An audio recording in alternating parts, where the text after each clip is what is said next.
Halo semuanya, Assalamualaikum warahmatullahi wabarakatuh.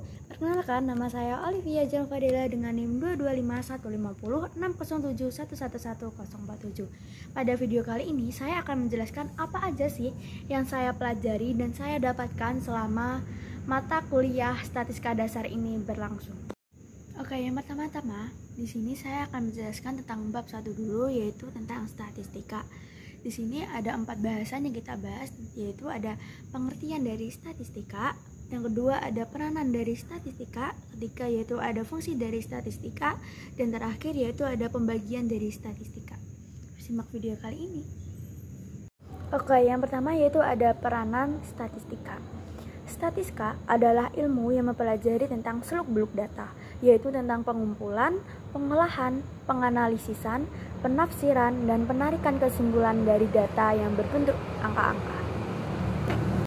Selanjutnya yaitu ada peranan statistika. Yang pertama yaitu dalam kehidupan sehari-hari, statistika berperan sebagai penyedia bahan-bahan atau keterangan-keterangan berbagai hal untuk diolah dan ditafsirkan. Yang kedua, dalam penelitian ilmiah, statistika digunakan atau berperan sebagai penyedia alat untuk mengemukakan atau menemukan kembali keterangan-keterangan yang seolah-olah tersembunyi dalam angka-angka statistik. Dan yang ketiga, yaitu dalam ilmu pengetahuan. Dalam ilmu pengetahuan, statistika berperan sebagai peralatan analisis dan interpretasi dari data kuantitatif ilmu pengetahuan, sehingga didapatkan suatu kesimpulan dari data-data tersebut. Statistika sendiri mempunyai beberapa fungsi. Di sini saya akan menyebutkan 4 fungsi dari statistika, yaitu yang pertama sebagai bank data. Bank data yaitu menyediakan data untuk diolah dan diinterpretasikan agar dapat dipakai untuk menerangkan keadaan yang perlu diketahui atau diungkapkan. Yang kedua yaitu sebagai alat quality control, yaitu sebagai alat pembantu standarisasi dan sekaligus sebagai alat pengawasan. Yang ketiga yaitu ada sebagai alat analisis, merupakan suatu metode untuk penganalisisan data. Yang terakhir, keempat, yaitu ada pemecahan masalah dan pembuatan keputusan sebagai dasar penetapan kebijakan dan langkah lebih lanjut untuk mempertahankan mengembangkan perusahaan dalam perolehan keuntungan. Dan yang terakhir yaitu ada pembagian statistika. Pembagian statistika sendiri dibagi menjadi 3 kelompok, yaitu berdasarkan cara pengolahan datanya, kedua yaitu berdasarkan ruang lingkup penggunanya, yang ketiga yaitu berdasarkan bentuk parameternya. Untuk pembagian statistika berdasarkan cara pengolahan datanya dibagi menjadi 2, yaitu ada statistika deskriptif dan ada statistika inferensi. Yang pertama yaitu ada statistika deskriptif. Apa sih yang dimaksud dengan statistika deskriptif?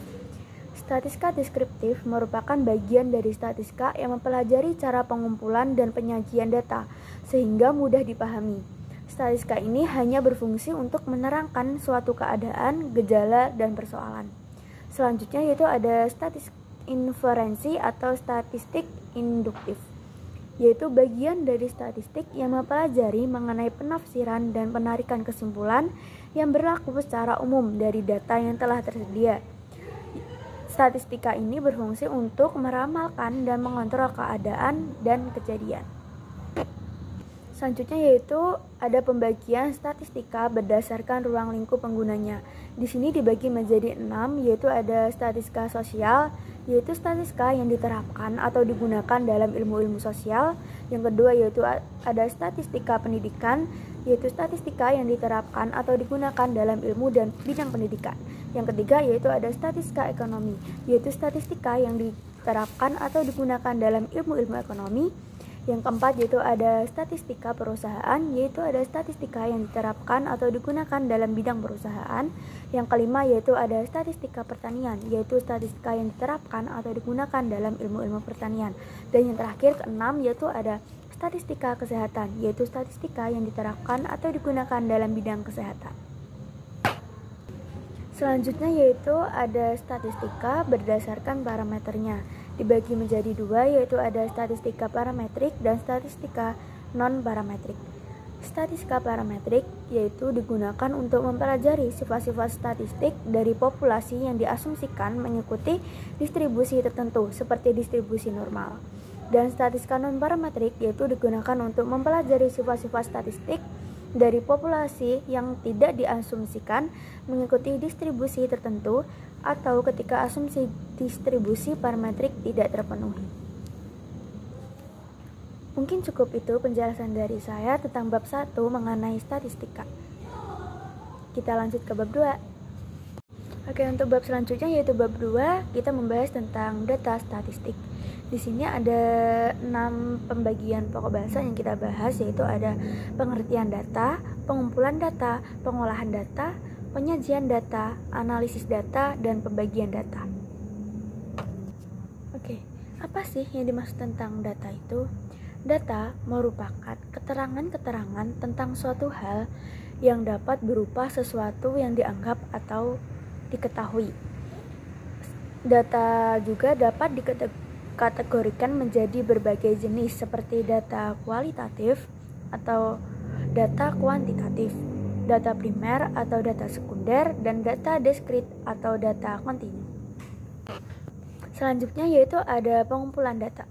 Pengumpulan data adalah proses mengumpulkan informasi atau fakta dari berbagai sumber dengan tujuan untuk mengumpulkan data-data yang relevan dan akurat.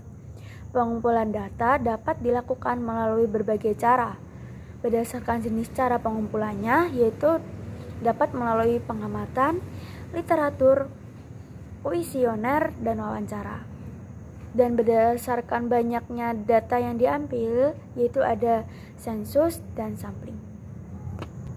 Selanjutnya yaitu ada pengolahan data. Apa sih yang dimaksud dengan pengolahan data? Pengolahan data yaitu proses memanipulasi, mengubah atau mengorganisir data menjadi bentuk yang lebih berguna dan bermanfaat. Tujuan dari pengolahan data sendiri yaitu untuk menghasilkan informasi yang lebih mudah dipahami dan digunakan, serta membantu dalam pengambilan keputusan yang lebih baik dan efektif. Selanjutnya yaitu ada penyajian data. Penyajian data bertujuan agar data mudah dibaca dan dimengerti. Fungsi penyajian data adalah untuk menunjukkan perkembangan suatu keadaan atau mengadakan perbandingan pada suatu waktu. Tujuan dari penyajian data sendiri untuk menyajikan informasi yang relevan dan bermanfaat dari data. Penyajian data dilakukan dalam berbagai bentuk, yaitu seperti tabel, grafik, diagram, dan laporan. Selanjutnya yaitu ada analisis data. Analisis data adalah proses pengumpulan, pemrosesan, dan interpretasi data untuk mengambil informasi atau pengetahuan yang bermanfaat. Tahapan dalam analisis data sendiri yaitu pengumpulan data, pemrosesan data, analisis data, interpretasi data, dan pelaporan data. Yang terakhir yaitu ada pembagian data. Pembagian data dikategorikan menjadi 5 kategori, yaitu ada berdasarkan sifat, berdasarkan susunan, berdasarkan waktu pengumpulan, berdasarkan sumber pengambilan, dan berdasarkan skala nominal. Yang pertama yaitu ada pembagian data berdasarkan sifat. Pembagian data berdasarkan sifat dibagi menjadi 2, yaitu ada data kualitatif dan data kuantitatif. Data kualitatif yaitu data yang tidak berbentuk bilangan, contohnya seperti warna, jenis kelamin, dan status perkawinan. Selanjutnya yaitu ada data kuantitatif, yaitu data yang berbentuk bilangan, contohnya seperti tinggi, umur, dan jumlah. Selanjutnya yaitu ada pembagian data berdasarkan susunan.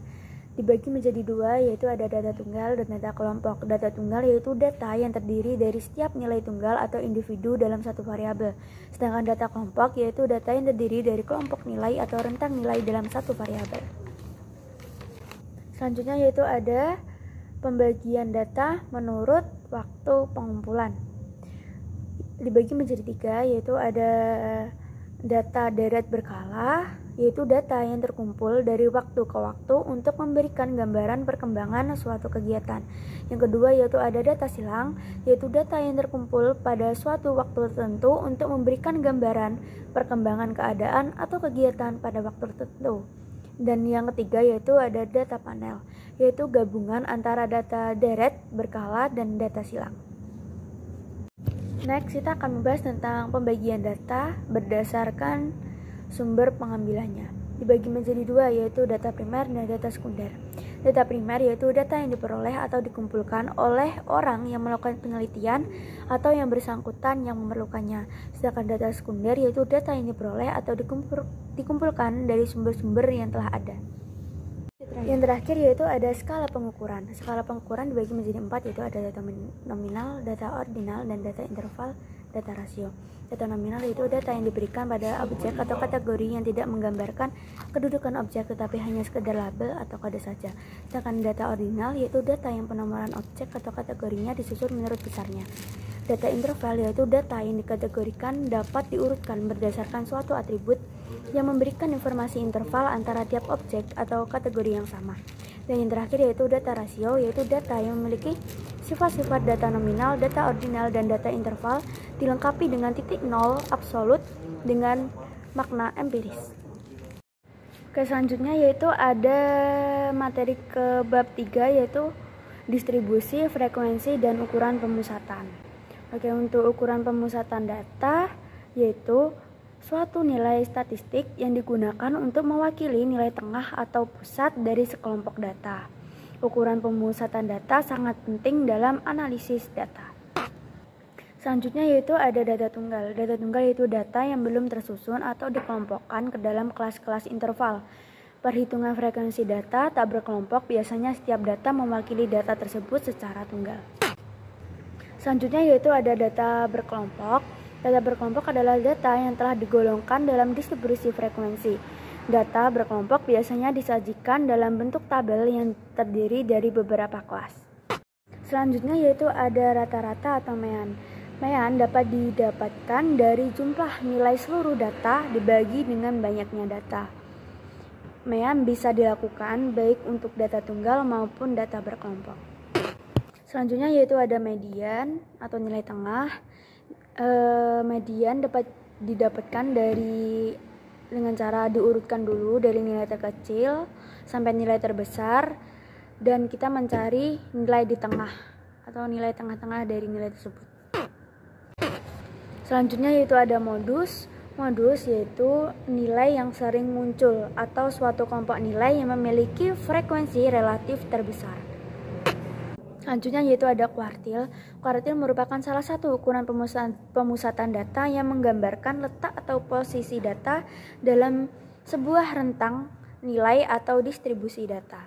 Terdapat 3 jenis kuartil, yaitu ada kuartil bawah, ada kuartil median atau tengah, dan kuartil atas. Dan yang terakhir yaitu ada desil. Desil adalah sekumpulan data yang terurut menjadi 10 bagian yang sama. Dalam hal ini desil 1 sampai dengan desil ke-10.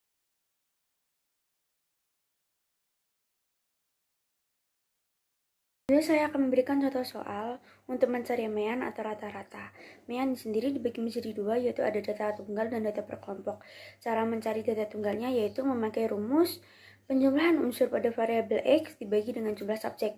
Unsur pada variabel X di sini kita mempunyai 9 jumlah subjek, yaitu ada 5, 6, 6, 7, 7, 7, 8, 8, dan 9.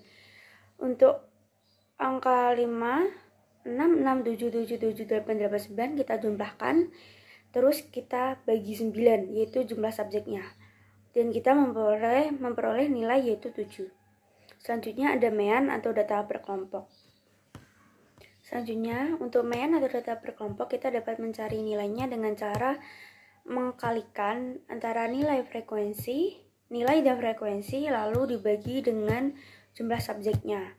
Yaitu kita kalikan dulu 4 kali 6, 5 dikali 10, 6 dikali 4, 7 dikali 12, 8 dikali 8. Kita jumlah semua dan kita dibagi 40.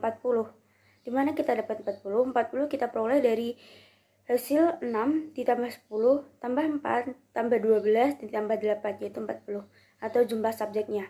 Sehingga kita peroleh data yaitu setelah kita kalikan dan jumlah langsung kita bagikan dengan jumlah subjek, kita memperoleh nilai yaitu 6,15. Selanjutnya di sini saya akan menjelaskan contoh soal untuk mencari median atau nilai tengah. Median sendiri dibagi menjadi dua yaitu ada median tunggal dan median nilai kelompok.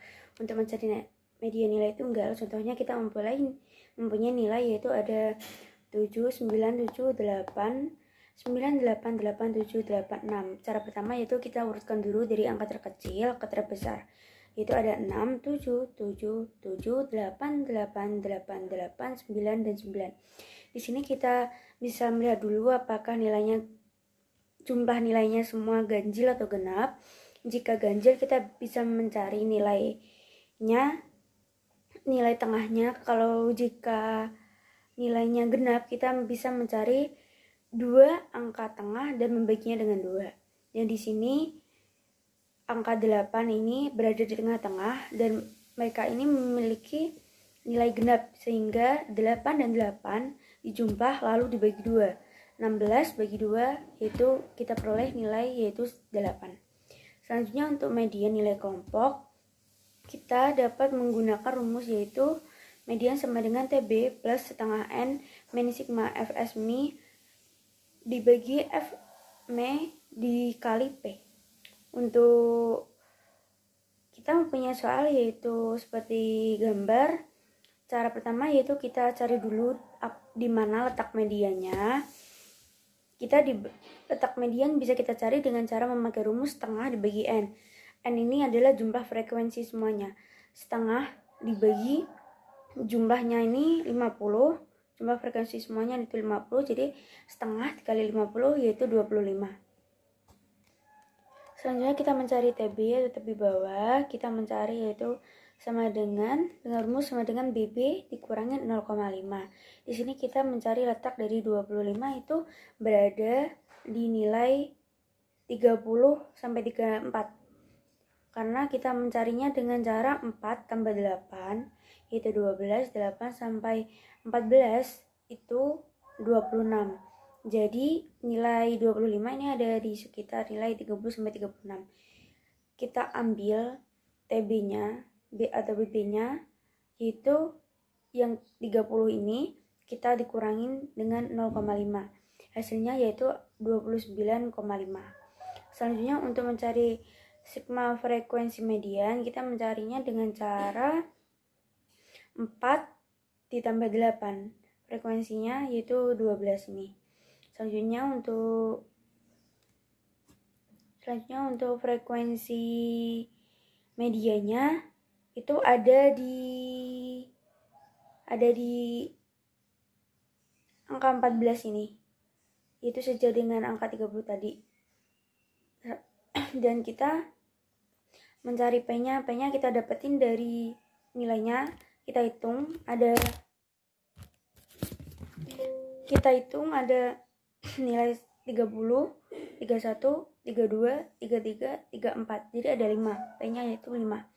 Lanjut kita memakai rumusnya yaitu ada ME sama dengan TB plus setengah N kurangi sigma FSME dibagi FME dikali P. TB-nya kita tadi memperoleh yaitu 29,5 ditambah setengah N-nya kita tadi peroleh 25 dan kita kurangin 12 yaitu yang sigma FSME. Kemudian kita bagi dengan FME yaitu 14 dan dikali P. P-nya yaitu 5. Jadi kita hasil perhitungan ini semua kita peroleh yaitu dengan nilai 34,14. Selanjutnya saya akan menjelaskan atau memberikan contoh untuk mencari modus atau nilai yang sering muncul. Modus dibagi menjadi 2 yaitu ada modus nilai tunggal dan modus nilai berkelompok. Untuk mencari modus nilai tunggal di sini kita mempunyai nilai yaitu ada angka 2, 4, 4, 5, 5, 5, 6, 6, 7, 7, 8, 8, 9. Di sini kita mempunyai nilai 2 dengan jumlah 1, 4 dengan jumlah 2, 5 dengan jumlah 3, 6 dengan jumlah 2, 7 dengan jumlah 2, 8 dengan jumlah 2, dan 9 dengan jumlah 2. Maka bisa disimpulkan bahwa nilai yang sering muncul di sini yaitu 5 dengan jumlah 3.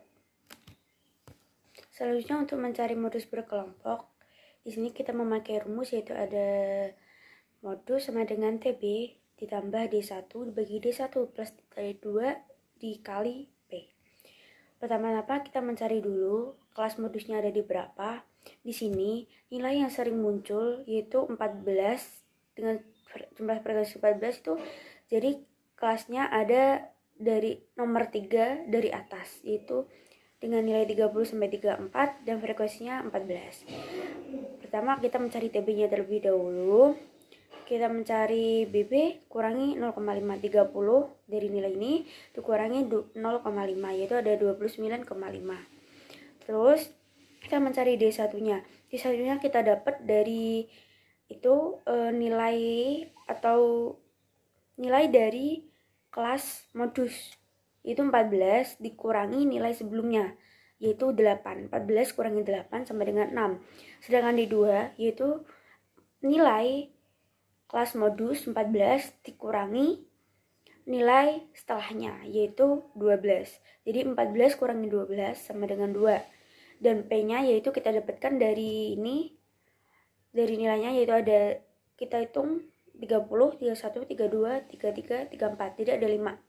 P-nya yaitu ada 5. Terus kita mencari rumus dengan rumus yaitu modus sama dengan TB plus D1 dibagi D1 tambah D2 dikali P. Kita masukin yang angka yang kita cari tadi sehingga kita memperoleh nilai hasil yaitu ada 33,25. Selanjutnya saya akan menjelaskan tentang soal untuk mencari kuartil dari nilai tunggal. Di sini kita memakai rumus yaitu XI sama dengan XI N plus 1 dibagi 4. Oke, di sini kita mempunyai soal yaitu berapakah kuartil ketiga dari kumpulan data-data berikut. Pertama, urutkan dulu datanya. Kita urutkan dari yang terkecil yaitu ada 1, 1, 1, 1, 2, 2, 2, 2, 2, 3, 3, 3, 4, 4, 5, 5, 8, 9, 9.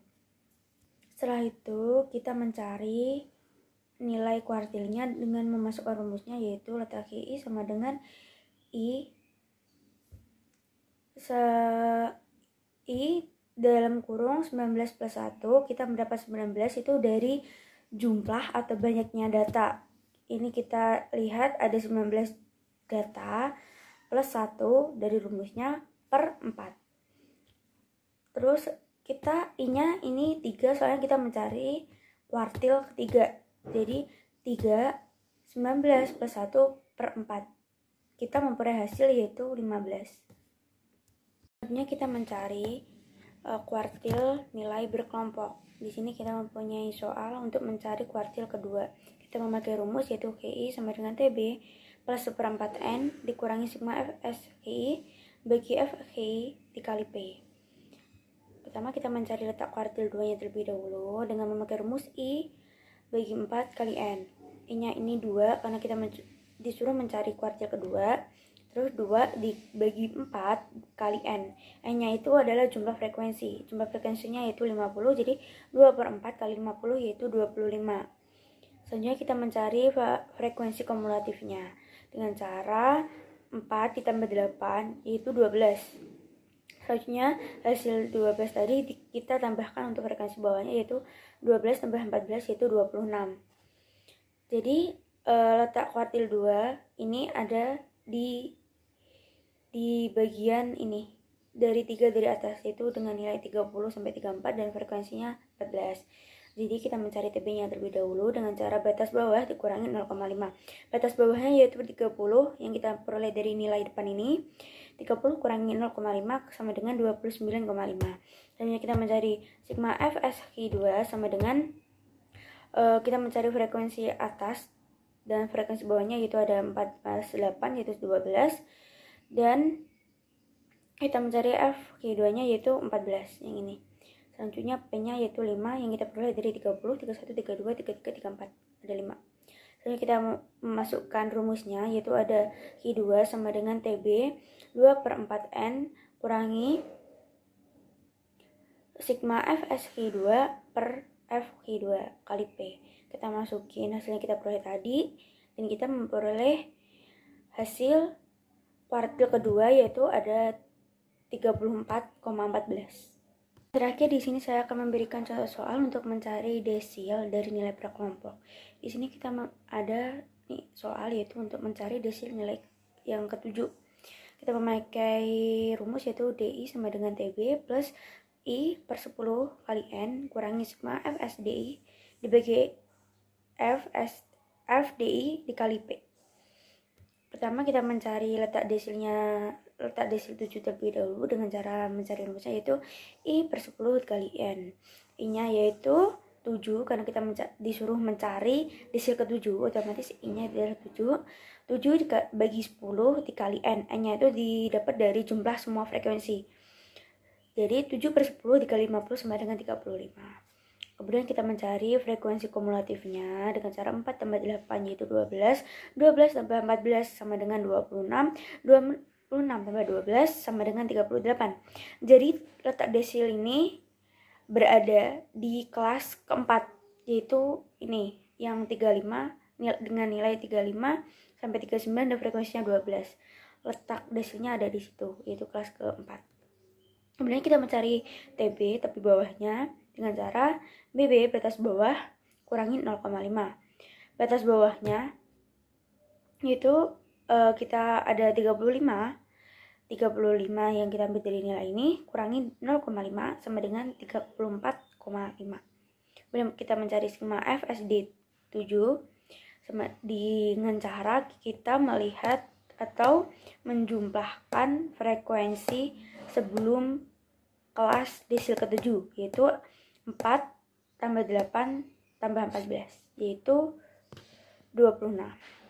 Jadi kita mencari frekuensi di 7 itu ada 12 kan, karena ada di kelas keempat yaitu udah 12, dan P-nya yaitu 5 dari 35, 36, 37, 38, 39 ada 5 P-nya. Jadi kita memasukkan rumusnya dengan cara D7 sama dengan TB plus 7 plus 10 kali N kurangi sigma FSD7 per FD7 kali P.